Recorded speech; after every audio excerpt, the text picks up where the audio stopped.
네, 다 같이 사도신경으로 우리 새벽 예배를 시작하도록 하겠습니다.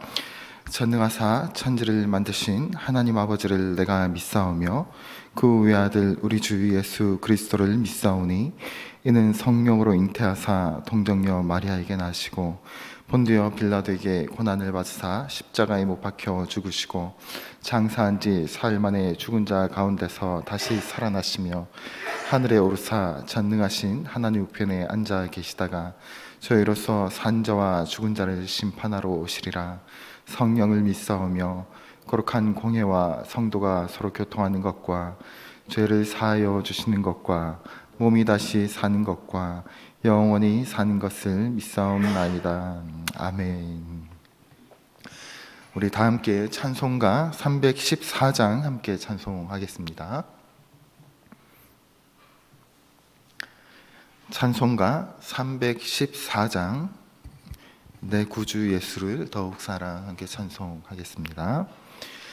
내 구주 예수를 더욱 사랑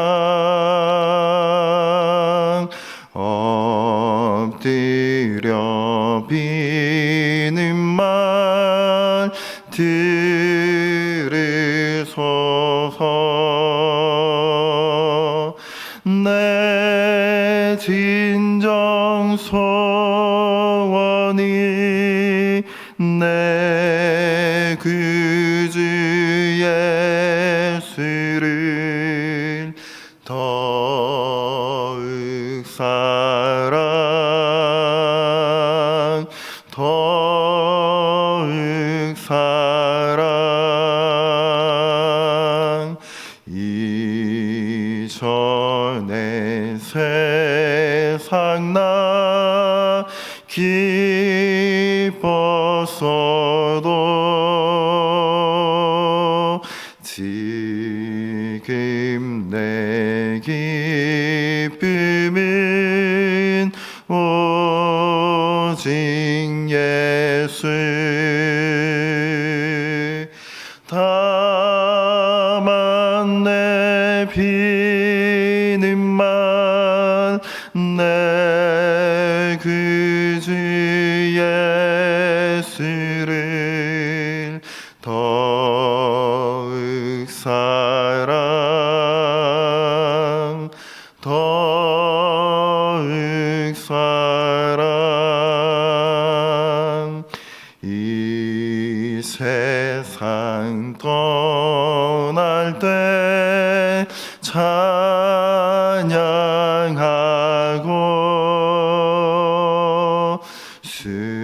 숨질 때 하는 말 이것일세. 다만 내 비는 말 내 구주 예수를 더욱 사랑 더욱 사랑. 아멘.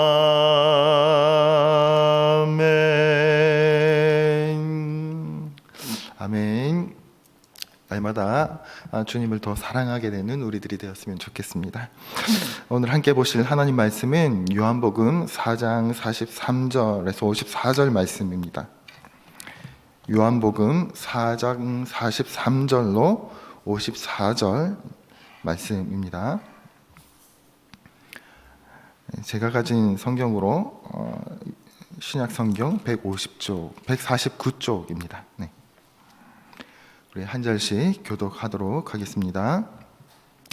이틀이 지남에 예수께서 거기를 떠나 갈릴리로 가시며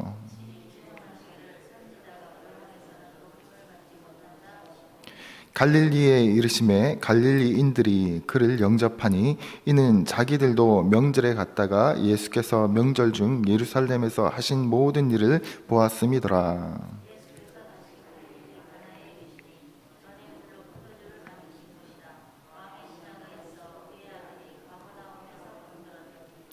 그가 예수께서 유대로부터 갈릴리로 오셨다는 것을 듣고 가서 청하되 내려오셔서 내 아들의 병을 고쳐 주소서 하니 그가 거의 죽게 되었음이라.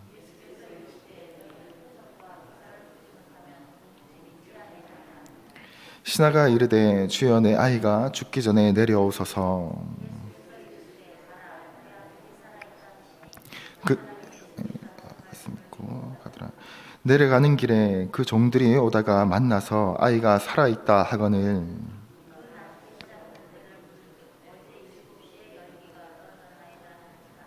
그의 아버지가 예수께서 내 아들이 살아있다 말씀하신 그때인 줄 알고 자기와 그 온 집안이 다 믿으니라.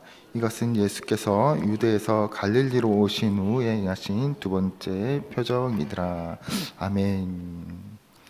할렐루야. 네, 오늘 하루도 하나님의 도우심이 성도님들의 가정과 일터에 충만하시길 바랍니다. 네, 오늘 말씀에서 오늘 본문은 예수님께서 왕의 신하의 아들을 살리는 내용이 나옵니다. 오늘 말씀을 통해서 또 보지 않고 믿게 되는 복된 믿음으로, 그리고 주님께서 주시는 선물보다는 또 주님께 집중하는 믿음으로 한 걸음 더 나아갈 수 있는 우리 교우들 되었으면 좋겠습니다. 오늘 보면 이틀이 지나심에 이제 갈릴리로 갔다라고 기록합니다. 이 이틀간에 예수님께서는 어디 계셨습니까? 우리 계속해서 요한복음을 보고 있죠. 이틀간은 어디 계셨을까요? 4장 40절 오늘 본문 앞절에 보니까 사마리아 사람들이 자기들과 함께 유하시기를 청하매, 이틀간 사마리아인들과 사람들과 함께 유하시면서 말씀을 전하시고 복음을 전하시고 하셨습니다. 그리고 그 이틀이 지나고 다시 사마리아에서 다음 행성지인 갈릴리로 가시는 것입니다. 그 갈릴리로 가시면서 예수님께서 이렇게 말씀하시는 거예요. 친히 증언하시기를 선지자가 고향에서는 높임을 받지 못한다 하시고, 이제 사마리아는 어떤 곳입니까? 좀 소외받는 곳이었죠. 유대인이긴 유대인이었지만 유대인으로 하나님의 선택된 백성으로 인정받지 못하는, 그래서 유대인들에게 멸시받는 그런 사람들이었습니다. 거기서는 그들이 사마리아 여인을 만나고, 그 사마리아인들은 예수님을 환영하고 그들의 예수님께 말씀을 알려달라, 함께 우리와 유해 주십시오라고 청하며 이제 환영을 받았다면, 환대를 받았다면, 이제 갈릴리, 다시 유대 땅으로, 유대인들이 있는 그곳으로 가는 길에 예수님께서 이렇게 말씀을 하시는 거죠. 선지자가 고향에서는 높임을 받지 못한다, 그렇게 말씀하고 있는 겁니다. 예수님께서는 왜 이렇게 말씀하셨을까? 이런 말씀들을 갑자기 왜 하셨을까? 우리 너무 잘 알고 있습니다. 예수님께서는 이스라엘의 그 유대인들에게는 메시아로, 그들이 기다리던 그 메시아로 하나님의 아들로서 인정을 받고 있지 못하는 거죠. 예수님을 환영하고 있지 않는 거예요, 이들이. 이스라엘 민족은 말할 것도 없고, 심지어는 예수님을 따라다니고 있는 예수님의 제자들조차도 예수님이 참 하나님의 아들이심을 바로 알고 바른 믿음, 예수님께서 원하시는 바른 믿음을 가지고 있지 못했음을 우리는 복음서를 보고 또 요한복음을 읽다 보면 그것들을 알게 됩니다. 발견하게 되죠. 모든 복음서에서도 그런 모습들이 계속 잡히지만 특별히 요한복음에서도 특별히 그런 모습들을 계속해서 잡힙니다. 2장 21절에서 보면 이렇게 기록되어 있습니다. 21절에 예수님께서 이 표적을 갈릴리 가나에서 행하여 그 영광을 나타내시며 제자들이 그를 믿으니라. 기억하시나요? 그 갈릴리에서의 첫 표적이 무엇이었죠? 포도주를 물로 바꾸는 표적. 그러니까 그 제자들이 그 자리에 함께 있었는데 물을 포도주로 바꾸는 것을 보고 나서야 제자들이 그를 믿으니라, 이렇게 성경이 기록하고 있습니다. 그제서야 그를 믿으니라. 이 말은 제자들도 예수님에 대해서 제대로 된 이해를 가지고 있지 못했다라는 것을 우리가 알 수 있는 내용이죠. 유대인들은 어떻습니까? 유대인들 예수님을 알지 못해서 예수님께 그냥 나는 모르는 사람이니까 그냥 난 관심 없어, 이 정도였으면 그나마 다행이지는 않았겠죠. 예수님 모르니까. 그런데 나는 모르니까 관심 없어 정도가 아니라 예수님께 도전을 합니다. 그런 예수님께 반문하고 도전하고 시기하는 모습들이 복음서에 계속해서 나오는데, 또 특별히 요한복음에 보면 예수님께서 성전에 가신 일을 기억하시죠. 성전에 채찍을 들고 가셔서 양과 소를 다 성전에서 내쫓으시고 돈 바꾸는 사람들의 돈을 다 쏟고 상을 엎으시는 사건이 있었습니다.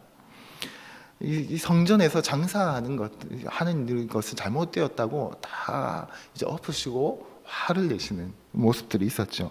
이때 이 모습을 본 유대인들이 뭐라고 하나요? 2장 28절에 이렇게 말합니다. 그러니까 예수님을 향해서 유대인들이 네가 이런 일을 행하니 너가 무슨 표적을 우리에게 보이겠느냐? 이 무슨 말이냐면, 너가 어떤 자격으로 이런 일을 하는지 네가 우리한테 말해주고 보여줄 수 있냐? 성전을 엎는 일을 한다면 너는 어떤 하나님께서 보내신 어떤 선지자라거나 하나님이 보낸 사람이라는 표징을 너희가 나타내 보여줄 수 있냐? 라고 따져 묻는 거예요. 너가 무슨 자고로 이런 일을 하냐? 이 말은 예수님이 누구신지 모른다, 아니 인정하지 않겠다라는 뜻을 표현하고 있는 거죠. 네가 표적을 보일 수 있느냐라고 한다는 것은 뭔가 또 이 사람이 뭔가 하나님이 보낸 사람인가 하는 물음표를 가지고 있지 않았을까 하는 생각도 하게 만듭니다. 그럼에도 불구하고 인정하지 않고 따져 묻는 겁니다. 여기에서도 제자들조차도 이 자리에 같이 있으면서 예수님께서 그 유대인들에게 이렇게 말을 하죠. 너희가 이 성전을 헐면 내가 사흘 만에 내가 이 성전을 다시 지을 수 있다 라고 말하는 대답을 하십니다. 이 말은 예수님 자신이 성전이다 라는 의미를 가지고 하신 말씀이죠. 그리고 3일 만에 죽으시고 부활하실 것을 염두에 두시고 한 말씀이신데, 역시 유대인들은 알아듣지 못하죠. 어떻게 3일 만에. 그런데 유대인들만 알아듣지 못하는 것이 아니라 제자들도 이 말씀이 무슨 말인지 알아듣지 못합니다. 왜요? 예수님이 누구신지 정확하게 알지 못하고 있다라는 거죠.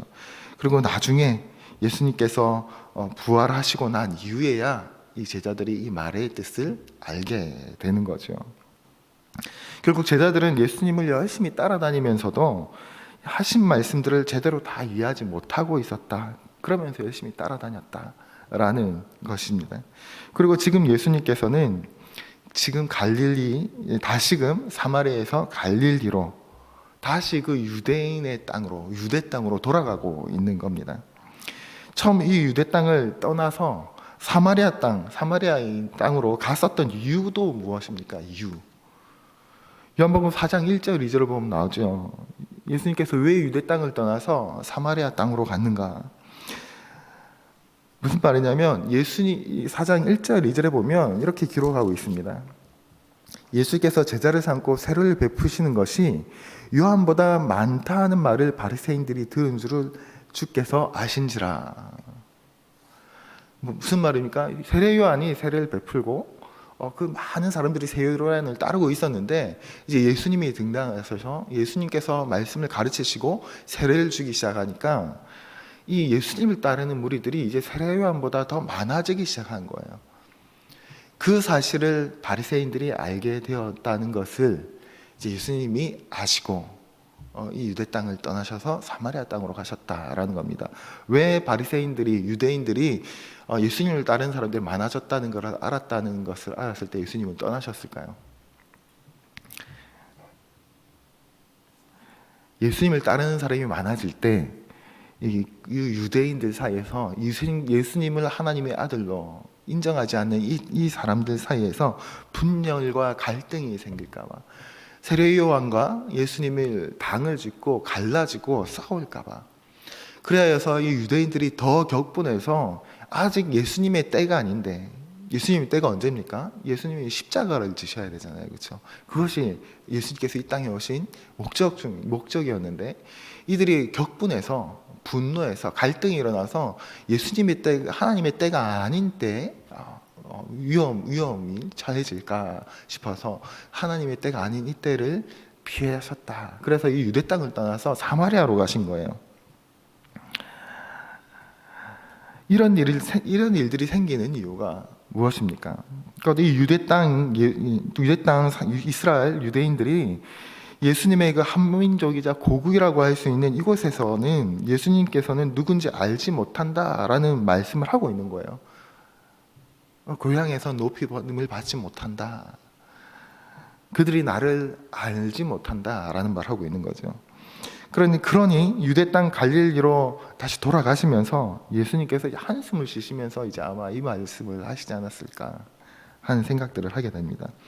그런데 예수님은 이 사실을 지금 이 상황들을 이 유대인들을 너무나 잘 알고 있으면서도 예수님께서는 다시금 고향인 본인의 민족 자신의 백성들이 있는 유대 땅으로 그리고 그 유대 땅 갈릴리로 지금 다시 가고 있는 거죠. 45절에 보면 이렇게 기록합니다. 갈릴리에 이르심에 갈릴리인들이 그를 영접하니 이는 자기들도 명절에 갔다가 예수께서 명절 중 예루살렘에서 하신 모든 일들을 보았음이더라.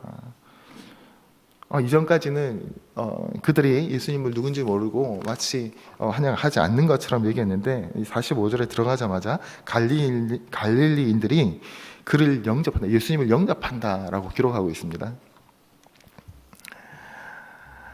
이 요한복음과 복음서에서는 예수님을 이해하는 사람들의 이해하지 못하는 사람들의 그 이해가 한결같은 것을 발견할 수 있습니다.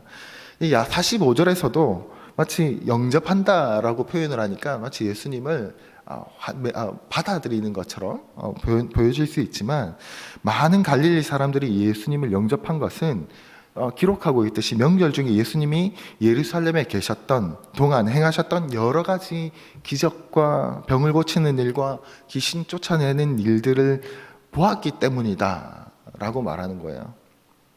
이런 예수님이라면 아마도 자신들의 가지고 있던 자신의 가족들, 친척들, 자신의 친구들이 가지고 있는 병을 고칠 수 있을 것이고 자신의 삶의 문제를 해결해 주실 수 있을 것이다, 해결할 수 있을 것이다 라는 기대가 생기겠죠. 그들은 예수님을 자기 나름대로, 자기 필요에 의해서 예수님을 이해하고 있었던 거죠. 그래서 예수님께서 누구이신가 하는 것에 관심이 있는 것이 아니라 내 필요에 관심이 있었다라는 겁니다. 그래서 내 필요를 해결할 수 있는, 기적을 일으킬 수 있는 저 랍비가 필요했던 거죠. 그리고 46절부터 이제 우리가 앞서 말한 것처럼 왕의 신하가 등장하는 거예요. 이런 가운데 왕의 신하가 등장합니다. 왕의 신하의 아들을 고치는 치유의 이적을 통해서도 예수님은 지금 앞서 말씀하고 있는, 보여주고 있는 이 메시지와 동일한 메시지를 사실 우리에게 주고 있습니다. 갈릴리 가나는 예수님의 첫 번째 표적에 행하신 곳이었다라고 했습니다. 물과 포도주를 변화시킨 첫 번째 표적이 행하신 곳입니다. 이 갈릴리에서 이제 두 번째 표적, 오늘 왕의 신하를 고치는 표적을 행하시는 거예요. 왕의 신하는 아마도 갈릴리의 그 분봉 왕의 신하였을 겁니다. 이 왕의 신하가 예수님을 기다리고 있었습니다. 그 병든 아들 때문에 이제 기다리고 있었던 거죠. 거의 죽게 되었다는 표현을 볼 때 병든 아들은 거의 가망이 없는 상태였습니다. 왕의 신하 정도면 그래도 용하다는, 당시에 갈릴리에 있는 여러 의사들을 찾아가서 아들을 고치려고 노력을 했을 거예요. 그럼에도 죽게 되었다는 거죠. 그때 예수님에 관한 이제 명성, 이제 기적을 일으키고 병자를 고친다, 그분이 지금 갈릴리로 온다 하는 소문을 이제 들은 거예요. 이 왕의 신하는 그래도 아버지의 심정으로, 지푸라기라도 잡는 심정으로 예수님께 밀어 달렸습니다. 인간적으로 한 사람으로서 충분히 이해할 수 있는 그 마음이죠. 그러나 이런 태도는 앞서 예루살렘에서 예수님이 하신 모든 일을 본 갈릴리인 사람들이 예수님을 영접했던 태도와 동일한 것이다 라고 할 수 있습니다. 48절에 보면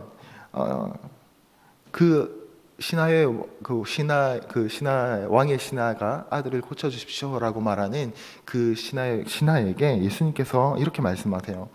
너희는 표적과 기사를 보지 못하면 도무지 믿지 아니하니라.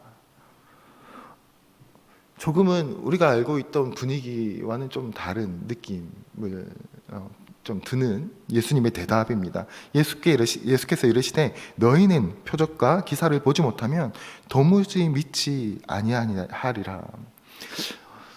조금은 부정적인, 뭔가 조금은 어두운 느낌의 예수님의 대답이 뉘앙스가 느껴지는 말씀이지요. 여기서 보면 똑같은 메시지를 보내고 있습니다. 이 갈릴리 사람들과 이 신하의 모습들, 이 왕의 신하가 예수님께 찾아왔었던, 예수님께 요청하는 그 마음의 이 동기에 대해서 예수님께서 말씀하고 있는 믿음이 아니었기 때문에 그렇습니다. 이제 큐티 학교 청년부에서 이제 작년에 한번 진행을 했었는데, 또 앞으로도 계속할 큐티 학교, 큐티를 알려주는 교육을 하는데, 거기에서 처음에 큐티에 대한 동기를 좀 부여하고자 설명을 할 때 비유로 하는 그림이 있습니다. 교재에 그림이 하나가 있는데, 어떤 그림이냐면 어항 속에 있는 금붕어가 이렇게 딱 있는 그림을 딱 제시를 하고 설명을 하는 내용이 있습니다. 어떤 내용이냐면, 이 금붕어는 여러분 아시죠? 금붕어는 이렇게 어항에 들어 있으면 위에 이렇게 먹이를 이렇게 뿌리면은 금붕어는 물 그 표면 위로 먹이를 먹으러 다 올라오시는 거 알지요?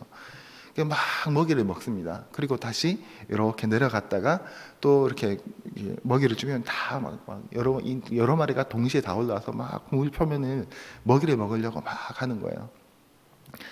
그럼 여기서 여러분들 먹이를 막 줍니다.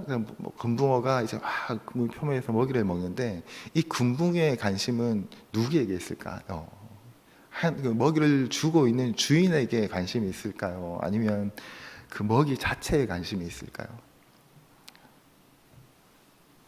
여러분, 금붕어와 소통해 보신 적 있습니까? 금붕어는 먹이에 관심이 있습니다. 철저하게 먹이에 관심이 있습니다. 먹이를 주지 않으면 주인은 거들떠 보지도 않는 것이 금붕어입니다. 마치 우리가 하나님을 대할 때 그렇게 대하는 것이 아닌가 하는 이제 비유를 들어주면서, 하나님께 관심을 갖기 위해서 우리가 큐티 매일매일 하나님 말씀을 묵상하자라는 이런 동기부여를 하는 내용이 있습니다. 오늘 말씀이 딱 그 내용을 다루고 있는, 예수님께서 딱 그 말씀을 하고 계시는, 성경이 그 말씀을 하고 있는 내용입니다. 예수님께서 너희는 표적과 기사를 보지 못하면 도저히 믿지 아니하리라 라고 말씀하시는데, 49절에 신하가 이렇게 대답합니다. 신하가 이르되 주여 내 아이가 죽기 전에 내려오소서. 예수님께서 말씀하시는 데는 별 관심이 없어요. 내용에 예수님께서 지금 무슨 말씀하시는지는 관심이 없습니다. 오로지 내 아이를 살려주십시오인 거예요. 그 신하는 물러서지 않았죠. 끝까지 예수님께 매달렸습니다. 조금은 부정적인 분위기를 풍겼던 예수님께서 그래도 이 신하에게 가라, 내 아들이 살아있다 라고 하시면서 그 아들을 고쳐주십니다. 그런데 우리가 알고 가야 할 것은, 우리가 이 본문을 보면서 마태복음 8장과 누가복음 7장에 우리가 이 본문을 보면 떠오르는 비슷한 사람이 있죠. 백부장 떠오르잖아요. 그렇죠? 근데 오늘 본문을 잘 읽으면 조금 전에 금방 말씀드렸던 것처럼 그 믿음이 놀랍다라고 하셨던 백부장의 상황과는 좀 다릅니다. 예수님께서 말씀하시는 분위기가 다르다는 것을 발견할 수 있고, 말씀만 해달라는 믿음, 그리고 우리 집에 오는 것을 감당하지 못하겠습니다 라고 말했던 백부장의 그 겸손은 지금 이 왕의 신하에게는 보이지 않고 있다라는 거죠. 비슷한 상황이어서 우리가 마치 백부장의 이야기인가 라고 생각할 수 있지만 다른 이야기입니다. 오늘 본문의 왕의 신하는요, 예수님께서 그토록 원하시는 예수님이 누구신가에 대해서는 별로 생각도 하지 않고 자신의 절박한 상황에만, 자신의 필요에만 온통 집중하면서 예수님을 찾고 있다라는 겁니다. 그저 예수님이 기적을 행하시는 분이라는 것을 들었고 자기 아들을 고칠 수 있겠다라는 희망을 품고 있었을 뿐입니다. 잘 보면 얘 내 아들이 살아있다라는 말을 들은 왕의 신하는 예수님의 표적과 기사에는 전혀 관심을 두지 않고 곧바로 돌아갑니다. 예수님께서 조금 왕의 신하의 간청을 듣고 다시 8절에 대답을 하셨죠. 예수님께서 이르시되 너희는 표적과 기사를 보지 못하면 도무지 믿지 아니하리라 라고 말씀하셨습니다. 여기에서 왕의 신하의 그 요청에 예수님께서 대답을 하시는데 너희는 이라는 표현을 쓰세요. 너는이 아니라 너희는 이라고 성경에 기록하고 있는 거죠. 무슨 말이냐면 왕의 신하 너뿐만 아니라 지금 이 그 갈릴리에 함께 예수님을 지금 보려고 모인 모든 그 갈릴리 사람들 너희들은 라는 말을 하고 있는 거죠. 이 왕의 신하의 상황을 빗대어 갈릴리의 사람들 모두에게, 유대 땅 유대인 모두에게, 그리고 다시 말하면 오늘 우리가 이 말씀을 보면은 우리에게도 똑같은 말씀을 예수님께서 하고 계시다라는 겁니다. 너희는 표적과 기사를 보지 못하면 도무지 믿지 아니하냐. 너희의 관심은 내가 아니라 너희의 문제를 해결하는 것에만 관심이 있느냐라고 묻고 있는 것입니다. 약간의 책망 섞인 말도 아마 섞여 있지 않을까 하는 생각을 하게 됩니다. 멸류관교회 성도 여러분, 그럼에도 오늘 본문의 결말은 우리가 함께 읽은 것과 같이 아들은 살아납니다.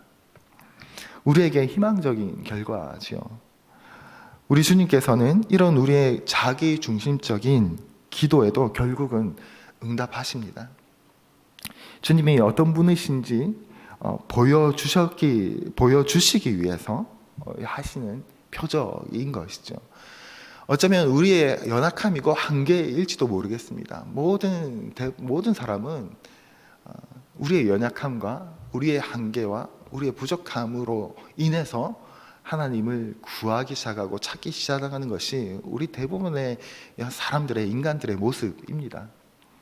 그럼에도 불구하고 예수님께서 그 음성에 외면하는 것이 아니라 나를 찾는 게 아니고 네 필요만 원하냐라고, 나는 그런 기도에는 응답하지 않겠어 라고 하면서 외면하시지는 않습니다. 그러나 우리가 예수님을 믿고 5년, 10년, 20년, 30년, 40년 그 주님을 계속해서 알아가고 있는데, 40년을 알고 있는데 50년, 한평생을 알면서도 나는 내 필요만 주님 도와주십시오 라는 관점에서만, 그 수준에서만 계속 예수님께 매어달리고 기도하고 있다면 예수님께서는 책망하실 것이다 라는 겁니다. 아니, 예수님께서는 우리에게 참으로 요구하는 믿음, 그리고 성경이 우리에게 말하고 있는, 참으로 요청하고 있는 믿음은 내 필요만을 찾기 위한 믿음이 아니라 예수님과의 회복된 관계, 예수님과의 친밀함을 예수님께서는 기대하고 계신다라는 겁니다. 요한복음은 끊임없이 말하고 있습니다. 복음서는 끊임없이 예수님의 그 기적과 표적을 기록하고 있는 모든 복음서에서 표현하고 있습니다. 지나치게 우리가 그 표적과 이적과 기적들에만 관심을 갖게 되는 것은 우리의 영적인 신앙에 매우 위험한 일이다라고 분명히 복음서들 곳곳에서 경고하고 있고, 예수님도 기적과 표적을 행하시지만 그 표적 자체에 집중하고 계시고 의미를 더 크게 부여하고 있지 않는 모습들을 발견할 수 있다라는 거죠. 이 주님께서는 보여주시는 표적의 목적은 분명합니다. 주님 자신이 어떤 분이심을 알려주고자 하는 목적으로 표적과 이적도 행하신다라는 겁니다. 예수 그리스도가 우리의 구원자이고 하나님의 아들이다라는 것을 보여주기 위해서 그런 것들을 나타내 보여주시는 것이지, 그 주님께서, 하나님께서 우리의 필요를 위해서 존재하는 어떤 신이 아니다라는 것들을 끊임없이 말씀하고 계시고 우리에게 알려주고 있다라는 거죠. 오늘 이 말씀을 통해서 바라기는 오늘 하루를 살아가면서, 또 우리가 한 주간을 살아가면서 주님의 그 어떤 표적과 기적을 단순히 내 기도가 응답되는 것 자체만을 기대하기보다는 제가 주님을 더 알기 원합니다. 정말 깊은 이런 기도와 고백을 올려드릴 수 있는 그런 사랑하는 주님의 신부들이 다 되었으면 좋겠습니다. 그래서 날마다 내가 더욱 주님을 사랑하게 되었습니다 라는 오늘 함께 불렀던 찬송이 우리의 신앙의 고백이 될 수 있는, 그래서 성경이 말하는 주님께서 기뻐하시는 참된 믿음을 다 소유할 수 있는 우리 멸류관교회 온 교우들 되기를 주님의 이름으로 축복하고 부탁드립니다. 기도하겠습니다. 하나님, 오늘 함께 이 왕의 신하의 아들을 살펴보면서 주님께서 우리에게 요청하시고 기대하시는 그 요구들을 함께 살펴보았습니다. 주님, 우리가 주님께서 말씀하시는 그 참된 믿음을 소유한, 그리고 날이 갈수록 더 주님을 사랑하는, 주님을 더 알고자 하는 그런 주님의 자녀들 다 될 수 있도록 축복하여 주옵소서. 감사드립니다. 예수 그리스도의 이름으로 기도드립니다. 아멘.